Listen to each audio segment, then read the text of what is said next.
mutu obat itu sangat penting. Mengapa begitu?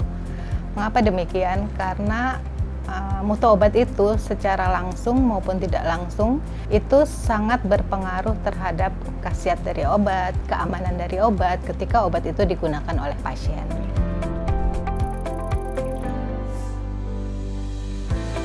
Kita mulai dari proses produksinya.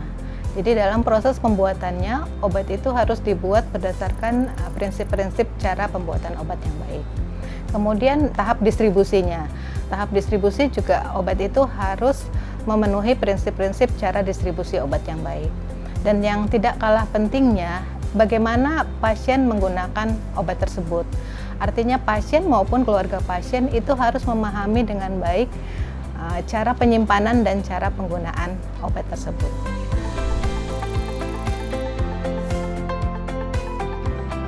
Jadi kalau kita lihat obat itu harus dibuat berdasarkan prinsip-prinsip cara pembuatan obat yang baik. Itu mencakup dari screening bahan awal, kemudian bahan kemasannya, kemudian proses produksinya, kemudian dalam cara produksi obat yang baik juga kita ada persyaratan bangunannya, persyaratan personel yang memproduksi obat tersebut.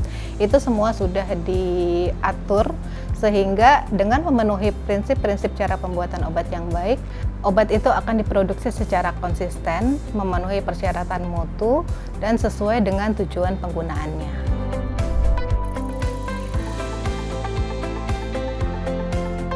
Industri farmasi berperan penting karena kenapa? Industri farmasi itu merupakan pihak yang paling bertanggung jawab terhadap mutu produk.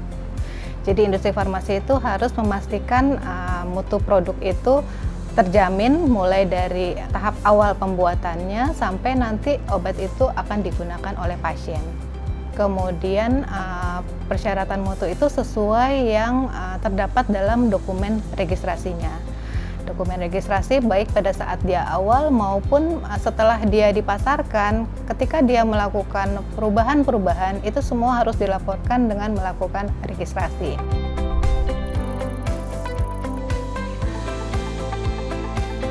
Jadi tadi seperti sudah disampaikan bahwa pada jalur distribusi itu juga harus memenuhi prinsip-prinsip cara distribusi obat yang baik. Nah, dalam hal ini baik cara produksi obat yang baik maupun cara distribusi obat yang baik, ini Badan POM telah menyusun dan menetapkan pedoman bagaimana cara produksi obat yang baik, bagaimana cara distribusi obat yang baik, dan pedoman itu dapat diikuti oleh industri farmasi maupun pihak-pihak yang berperan dalam proses distribusi obat untuk dapat melakukan prinsip-prinsip tersebut.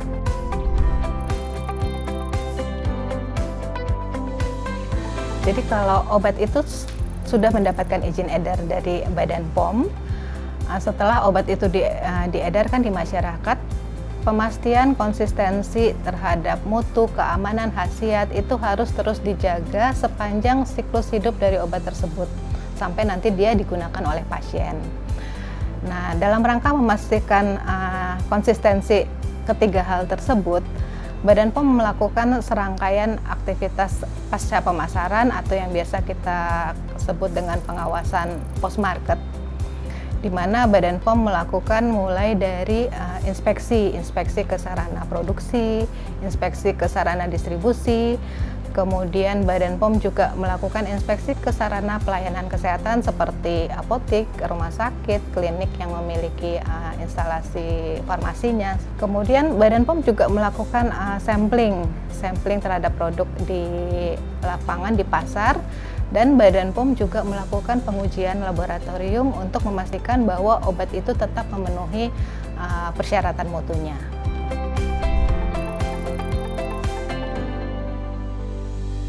Selain aktivitas pengawasan post-market yang dilakukan oleh Badan POM, industri farmasi juga bertanggung jawab untuk memastikan bahwa obat itu dapat dijaga standar mutunya, kemudian dipastikan keamanannya.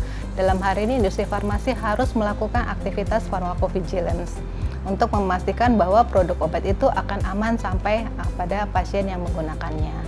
Aktivitas pharmacovigilance itu terdiri dari 3 aspek yang penting. Yang pertama, keamanannya itu yang harus dipastikan, mulai dari pemastian, kemudian manajemen risiko terhadap risiko efek samping yang mungkin akan terjadi pada pasien atau pada populasi yang lebih luas.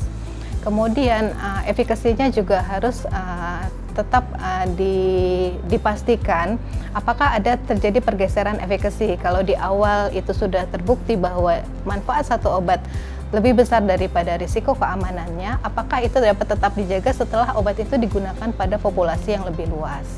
Kemudian untuk mutunya itu juga tadi sudah disampaikan bahwa mutu itu harus selalu dijaga oleh produsen. Jangan hanya mutu itu dijaga baik pada saat untuk mendapatkan izin edar saja, tetapi ketika sudah ada di market itu tetap harus dipastikan mutunya terjaga baik.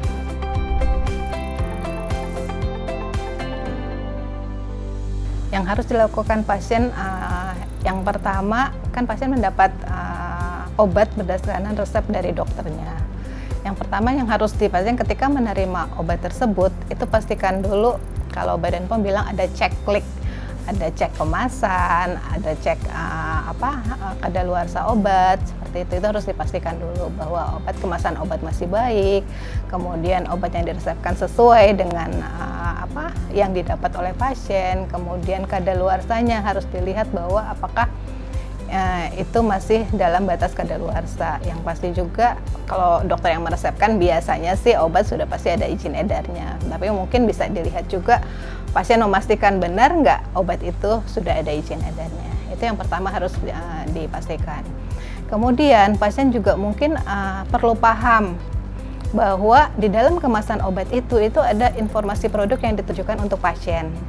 Yang ditujukan di sana informasinya cukup lengkap dan Badan POM menjaga bahwa informasi itu tidak menyesatkan, informasinya benar, objektif, dan itu dalam bahasa yang awam yang bisa mudah dimengerti oleh pasien.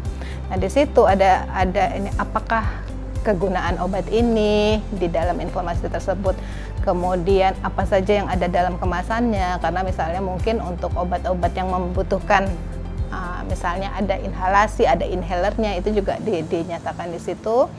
Kemudian juga pasien itu harus tahu apa saja yang harus disampaikan kepada dokternya sebelum menggunakan obat itu. Karena satu obat memiliki sifat-sifat tersendiri yang spesifik untuk produk itu. Walaupun obat itu misalnya satu golongan yang sama, misalnya untuk antihipertensi ada amlodipin, ada nifedipin, tapi tiap obat karakteristiknya mungkin agak berbeda walaupun dia satu golongan.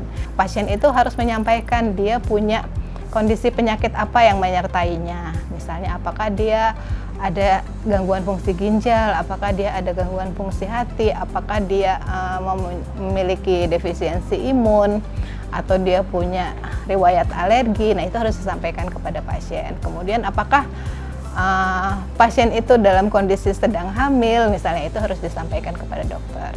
Kemudian juga di situ ada informasi kira-kira efek samping apa yang mungkin muncul ketika pasien menggunakan obat ini. Jadi supaya pasien tidak syok, tidak kaget seandainya efek samping ini muncul. Tapi seandainya dari list itu pasien mengalami satu efek samping yang tidak ada di list di situ, itu pasien sebaiknya mengkomunikasikan kepada dokter yang merawatnya.